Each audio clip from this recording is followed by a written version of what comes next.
Bombe, après Ancelotti, Mourinho zappe aussi le Brésil. Real Madrid, les amateurs d'Arandina organisent une tombola pour l'échange de maillots.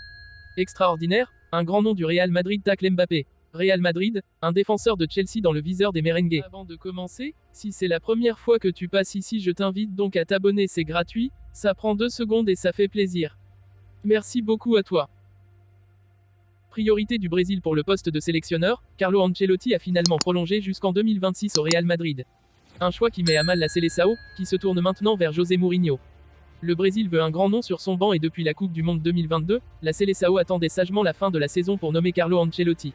La presse brésilienne s'était enflammée très tôt dans la saison en dévoilant l'existence d'un accord de principe entre l'entraîneur du Real Madrid et la sélection du Brésil.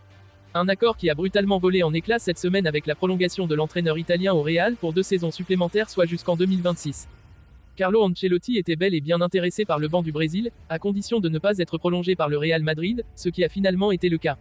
Un gros coup dur pour la fédération brésilienne, qui doit vite se trouver un plan B. À en croire le Corriere dello Sport, José Mourinho est la nouvelle cible du Brésil pour son banc à compter du mois de juin. Sur le papier, le Special One a le profil idéal, un grand nom, charismatique et libre en fin de saison. José Mourinho envoyé au Brésil, il temporise. Mais pour l'instant, José Mourinho donne lui aussi la priorité à son club. Après la victoire en Coupe d'Italie contre Cremonese, l'entraîneur portugais a sous-entendu que si la Roma lui offrait une prolongation en fin de saison, le club de la Louve aurait la priorité sur le Brésil. Je ne pense pas qu'il soit vrai que la Roma cherche d'autres entraîneurs. L'honnêteté et la réciprocité sont importants, je fais confiance aux Friedkin. Je fais confiance à leur honnêteté à 100%, je ne sais pas s'ils me veulent ici, mais je ne pense pas que ce soit vrai qu'ils parlent à d'autres entraîneurs dans mon dos. Le Brésil, je ne sais pas si c'est vrai ou non. Ils ne m'ont pas parlé. J'ai dit à mon avocat de ne parler à personne tant que je ne connais pas la volonté du club, a fait savoir José Mourinho qui, comme Carlo Ancelotti avant lui, ne s'interdit pas de mettre un gros vent au Brésil dans les semaines à venir. Car d'ici 6 mois, la Seleção va bien devoir étudier d'autres pistes pour éviter d'être suspendu à la décision de José Mourinho.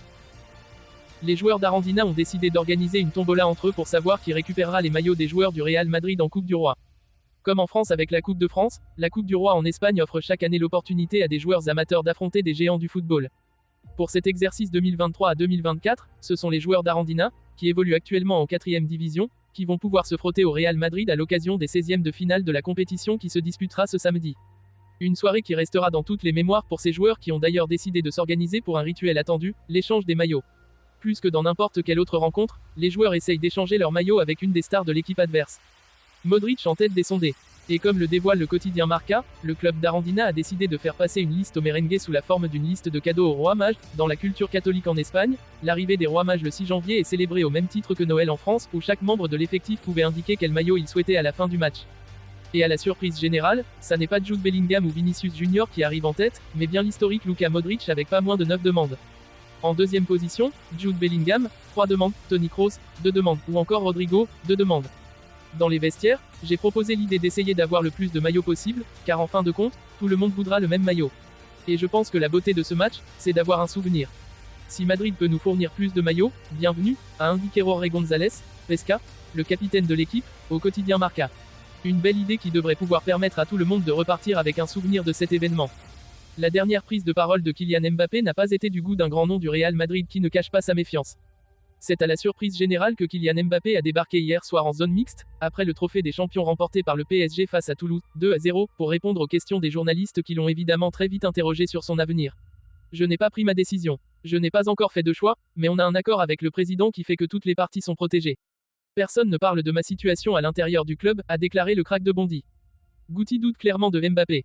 Une annonce après laquelle personne n'est franchement avancé sur l'issue du dossier, mais qui a tout de même créé l'événement et notamment en Espagne, où ces déclarations sont depuis largement commentées.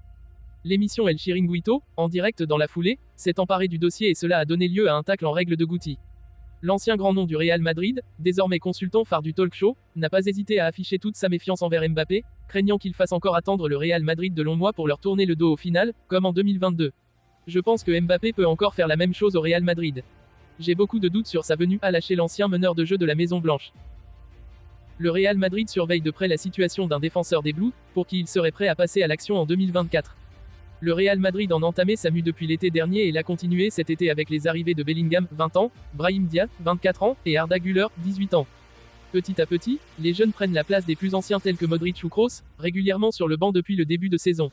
Si les merengues vont frapper en 2024 en recrutant un numéro 9 de classe mondiale, le poste de latéral droit est aussi scruté avec la fin de contrat prochaine de Lucas Vázquez, juin 2024. Si Dani Carvajal est toujours au top à 31 ans, un spécialiste du poste est observé avec attention du côté de Londres. Reece James au Real Madrid. Et selon Agustín Martín, le Real Madrid suit avec grand intérêt la situation de Reece James à Chelsea. La rumeur n'est pas nouvelle, elle date de quelque temps déjà, explique le journaliste de A. Promu capitaine des Blues cette saison à 23 ans, le joueur formé au club est toujours blessé et écarté des terrains. Sous contrat jusqu'en 2026 à Londres, le latéral droit demeure dans les petits papiers madrilènes. Avec la frénésie de Chelsea durant les fenêtres de transfert, le Real Madrid pourrait en profiter pour s'activer sur James, si l'occasion se présente.